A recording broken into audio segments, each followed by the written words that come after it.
ಪಲ್ಲವಿಗೆ ಇರುವ ಖಿನ್ನತೆ ಕಾಯಿಲೆಯೇ ಆಕೆಗೆ ಪ್ಲಸ್ ಆಗುತ್ತಾ ಅನ್ನೋ ಪ್ರಶ್ನೆ. ಓಂ ಪ್ರಕಾಶ್ ಅವರ ಪತ್ನಿ ಪಲ್ಲವಿಗೆ ಅನುಕೂಲ ಆಗುವಂತೆ ಕಾನೂನಿನಲ್ಲಿ ಅವಕಾಶ ಇದೆಯಾ? ಹಾಗಾದ್ರೆ ಇದರ ಬಗ್ಗೆ ಕಾನೂನು ತಜ್ಞರು ಏನು ಹೇಳ್ತಾರೆ? ನ್ಯೂಸ್ ಫಸ್ಟ್ ನಲ್ಲಿದೆ ಈ ಬಗ್ಗೆನೂ exclusive details. Live details Ankita ನೀಡ್ತಾರೆ. ಅಂಕಿತಾ, ಇಲ್ಲಿ ಓಂ ಪ್ರಕಾಶ್ ಅವರ ಪತ್ನಿ ಪಲ್ಲವಿ ಮಗಳು ಆಕೆಗೂ ಕೂಡ ಮಾನಸಿಕ ಖಿನ್ನತೆ ಇದೆ ಅನ್ನೋದು ಪ್ರಾಥಮಿಕ ತನಿಖೆ ಹಂತದಿಂದ ಗೊತ್ತಾಗ್ತಾ ಇರುವಂತ ಮಾಹಿತಿ. ಸೊ ಇದೇ ವಿಚಾರ ಆ ಫ್ಯಾಮಿಲಿಗೆ ಪ್ಲಸ್ ಪಾಯಿಂಟ್ ಆಗುತ್ತಾ ಅಂತ?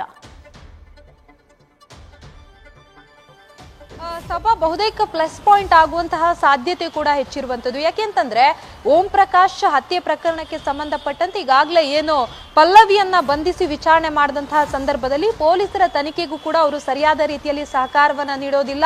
ಸುಮಾರು 12 ವರ್ಷಗಳ ಕಾಲ ಅವರು ಈ ಮಾನಸಿಕ ಖಿನ್ನತೆಯಿಂದ ಬಳಲ್ತಾ ಇದ್ರು ಅನ್ನೋದ್ರ ಬಗ್ಗೆ ಈಗಾಗಲೇ ಪೊಲೀಸರಿಗೆ ಮಾಹಿತಿಯನ್ನ ಕೊಟ್ಟಿರುವಂತದ್ದು. ಹಾಗಾಗಿ ಪೊಲೀಸರಿಗೆ ಈ ತನಿಖೆಗೆ ಬೇಕಾದಂತಹ ಮಾಹಿತಿಯನ್ನ ಸಂಗ್ರಹ ಮಾಡೋದಕ್ಕೆ ಸಾಧ್ಯ ಆಗಿರ್ಲಿಲ್ಲ. ಅಂದ್ರೆ ಯಾವ ರೀತಿಯಾಗಿ ಅವರು ಹತ್ಯೆಯನ್ನ ಮಾಡಿದ್ರು, ಜೊತೆಗೆ ಈ ಪ್ರಕರಣದ ಹಿನ್ನೆಲೆ ಏನು ಅನ್ನೋದ್ರ ಬಗ್ಗೆ ಪೊಲೀಸರಿಗೆ ಮಾಹಿತಿಯನ್ನ ಸಂಗ್ರಹಿಸೋದಕ್ಕೆ ಕಷ್ಟ ಆಯ್ತಿತ್ತು. ಜೊತೆಗೆ ಆರೋಪಿಯನ್ನ ಬಂಧಿಸುವಂತಹ ಸಂದರ್ಭದಲ್ಲೂ ಕೂಡ ಅಂದ್ರೆ ಅರೆಸ್ಟ್ ಮಾಡಿ ವಶಕ್ಕೆ ಪಡೆದು ಪೊಲೀಸ್ ಠಾಣೆಯಲ್ಲಿ ವಿಚಾರಣೆ ಮಾಡುವಂತಹ ಸಂದರ್ಭದಲ್ಲೂ ಕೂಡ ಯಾವುದೇ ಪ್ರಶ್ನೆಗಳಿಗೆ ಅವರು ಸಮರ್ಪಕ ಉತ್ತರವನ್ನ ಕೊಡೋದಿಲ್ಲ. ಆ ನಿಟ್ಟಿನಲ್ಲಿ ಅಂದ್ರೆ ಅವರು ಮಾನಸಿಕ ಖಿನ್ನತೆಯಿಂದ ಸುಮಾರು 12 ವರ್ಷಗಳ ಕಾಲ ಬಳಲ್ತಾ ಇದ್ರು ಅನ್ನೋದ್ರ ಬಗ್ಗೆ ಮಾಹಿತಿ ಸಿಕ್ಕಿತ್ತು.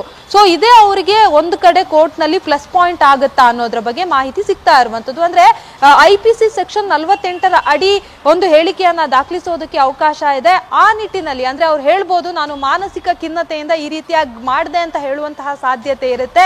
ಆ ರೀತಿಯಾಗಿ ಏನಾದ್ರೂ ಹೇಳಿದ್ರೆ ಅವರಿಗೆ ಮೆಡಿಕಲ್ ಬೋರ್ಡ್ ನಿಂದ ಮತ್ತೆ ಅದರ ಒಂದು ರಿಪೋರ್ಟ್ ಅನ್ನ ತರಿಸಬೇಕಾಗುತ್ತೆ. ಜೊತೆಗೆ ರಿಹ್ಯಾಬ್ ಸೆಂಟರ್ ಅಲ್ಲಿ ಅವರಿಗೆ ಒಂದು ಟ್ರೀಟ್ಮೆಂಟ್ ಅನ್ನ ಕೊಡುವಂತಹ ಕೆಲಸವನ್ನ ಕೂಡ ಮಾಡಬೇಕಾಗುತ್ತೆ.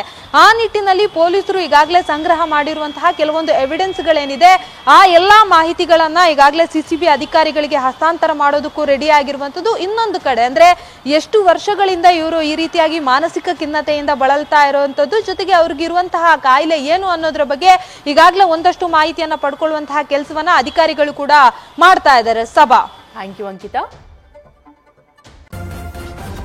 ನ್ಯೂಸ್ ಫಸ್ಟ್ ನಿರ್ಭೀತಿಯಿಂದ ನಿಮ್ಮ ಪರವಾಗಿ.